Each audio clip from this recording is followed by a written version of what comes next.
Hello प्यारे साथियों, आज क्लास में आप सभी का स्वागत है।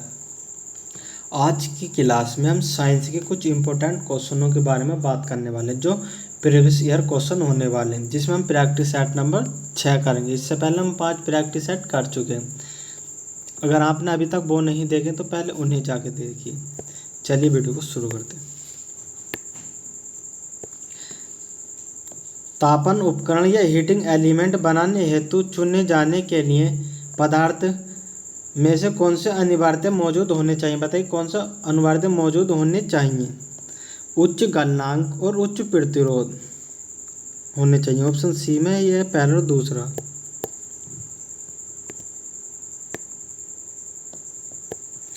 जीनों के कुछ लक्षणों का उल्लेख नीचे किया गया है।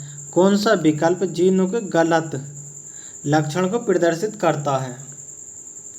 इनमें कोई परिवर्तन नहीं होता, इनमें कोई परिवर्तन नहीं होता जीनों में। ये गलत करता, जीनों में परिवर्तन होता है। चुंबकीय क्षेत्र के अंदर स्थित धारावाही चालक पर लगने वाले बल का निर्धारण करने के लिए इनमें से किस नियम का उपयोग किया जाता है? बताइए किस नियम का उपयोग किया जाता है? किसका? फेलिंग के बाएं हाथ के नियम का। किसका? फेलिंग के बाएं हाथ के नियम का। ऑप्शन बी इसका बिल्कुल सही उत्तर हो जाएगा। मनुष्य का निम्न में से कौन सा अंग उत्सर्जन अंग के रूप में कार्य नहीं करता? कौन सा अंग उत्सर्जन अंग के रूप में कार्य नहीं करता? कौन सा? छोटी आंत। कौन सा? छोटी आंत।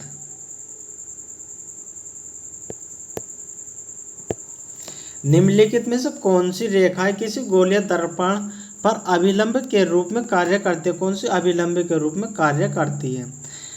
ध्रुव और वक्रता केंद्र को मिलाने वाली रेखा। सही बात है। वक्रता केंद्र और आपतन बिंदु को मिलाने वाली रेखा। यह भी सही बात है। फोकस और आपतन बिंदु को मिलाने वाली रेखा। नहीं, ये गलत बात है। तो इसमें पहला और दूसरा हो जाए। कार्बन डैश के कारण स्थायी यौगिक बनाने में संरक्षण होता है। किसका? अपने छोटे परमाणु आकार का। किसका? अपने छोटे परमाणु आकार का।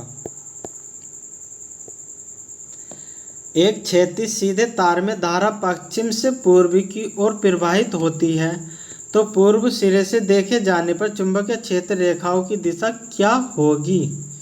क्योंकि तार के लंबवत तल में वामावर्त। तार के लंबवत तल में वामावर्त।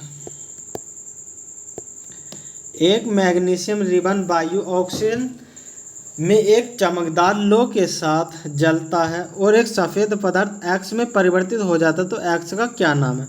बताइए एक्स का क्या नाम है? क्या? MgO। निम्नलिखित में से किसकी परमाणु त्रिज्या सबसे बड़ी है? किसकी परमाणु त्रिज्या सबसे बड़ी? किसकी? आयोडीन की। किसकी? आयोडीन की परमाणु त्रिज्या सबसे बड़ी है।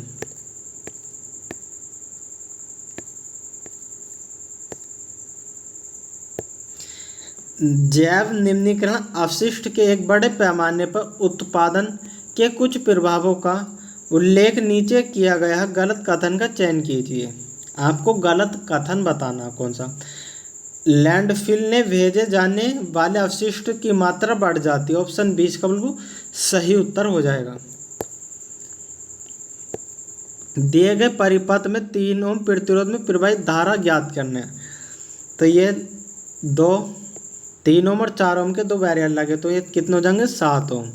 कैसे? 3 + 4 = 7 ओम। अभी 5 ओम की बैटरी लगे तो B = IR। R कितना आ गया? 7। B कितना? 5। तो I का मान निकालेंगे तो क्या आएगा? 5/7। क्या आएगा? 5/7 आएगा। तो 5/7 किस में? ऑप्शन बी में। किस में? ऑप्शन बी में। ऑप्शन 20 का बिल्कुल सही उत्तर हो जाएगा।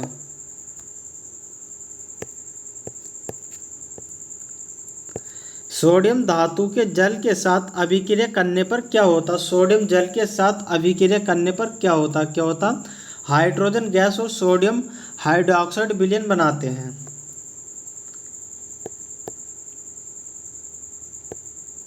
नीचे दिए गए कथनों पर विचार कीजिए और सही उत्तर का चयन कीजिए। आवर्त में बाएं से दाएं और बढ़ने पर धात्विक गुण बढ़ता है। सही बात है। जैसे जैसे आवर्त में संयोजन कोष इलेक्ट्रॉन पर कार्य करने वाले प्रवाही नाभिक की आवेश बढ़ता है तो वैसे वैसे इलेक्ट्रॉन त्यागने की प्रवृत्ति कम हो जाएगी। यह भी सही बात है, तो दोनों सही हैं।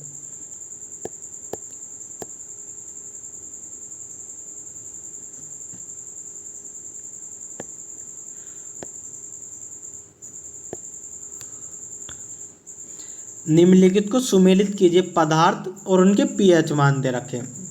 तो नींबू के रस का पीएच मान कितना होता है? 2.2। कितना होता है? 2.2। तो पहला जो है डी से मिल जाएगा, इससे डी से। और जठर रस का कितना होता है? जठर रस का होता है 1.2, तो ये बी से ही मिल जाएगा।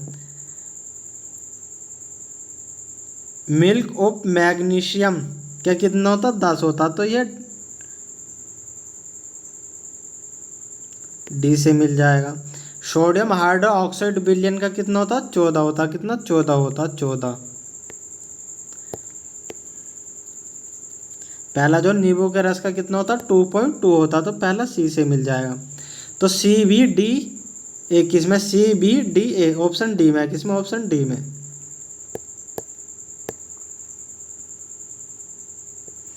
कुछ पौधे अपनी जड़ों से नए पौधे भी पैदा कर सकते हैं। ऐसे पौधे का एक उदाहरण कौन सा? अदरक। कौन सा? अदरक।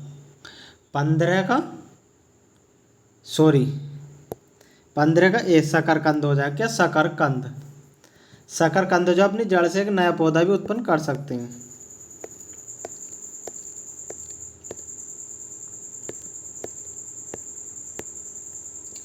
निम्नलिखित में से कौन सा पौधों में संग्रहित कार्बोहाइड्रेट है? कौन सा कार्बोहाइड्रेट है? कौन सा?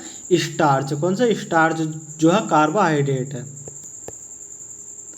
एक गोलीय दर्पण द्वारा उत्पन्न आवर्धन 0.5 है, तो दर्पण द्वारा निर्मित प्रतिबिंब कैसा होगा?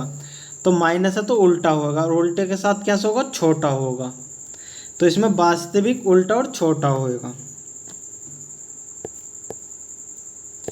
एक अपसारी लेंस की फोकस दूरी 50 सेमी है, तो लेंस की क्षमता ज्ञात कीजिए। तो क्या आएगा? -2 डायोप्टर। क्या? 2 डायोप्टर। तो P बराबर 1/f, अर्थात P बराबर 100/f। तो फोकस दूरी कितनी है? 50, तो यहाँ 50 रख देंगे। 50 से 200 काटेंगे 2 बार, तो -2d। अपसारी लेंस है तो फोकस दूरी माइनस में लेंगे।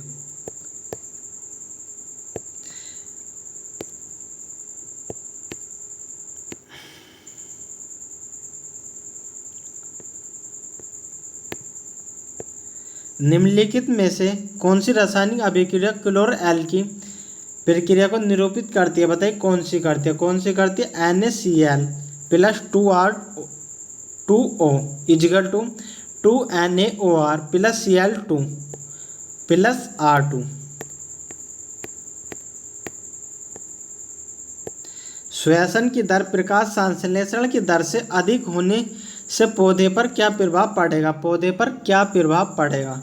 उत्पादित भोजन की तुलना में अधिक भोजन का ऑक्सीकरण होगा। पौधे के अभाव से पौधा सूख जाएगा या भूखा मर जाएगा।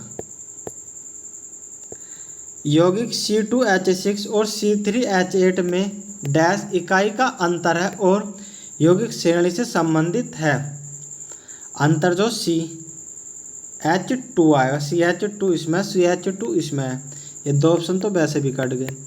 और श्रेणी संबंधित है तो कैसा आएगा? समजातीय आएगा। कैसा? समजातीय आएगा। ऑप्शन सी इसका सही। तो निम्नलिखित में से कौन सा ऊष्मीय ऊर्जा की इकाई नहीं है? कौन सा ऊष्मीय ऊर्जा की इकाई नहीं है? कौन सी? किलोवाट। नहीं पूछा किलोवाट। गिरह क्यों नहीं टिमटिमाते? गिरह क्यों नहीं टिमटिमाते? बताइए क्यों नहीं टिमटिमाते? क्योंकि वे कम प्रकाश प्रकीर्णित करते हैं, क्योंकि वे अधिकांश प्रकाश प्रकीर्णित करते हैं, क्योंकि वे प्रकाश के विस्तारित स्रोत के रूप में कार्य करते हैं, क्योंकि वे प्रकाश बिंदु के स्रोत के रूप में कार्य करते हैं। बताइए क्या आएगा?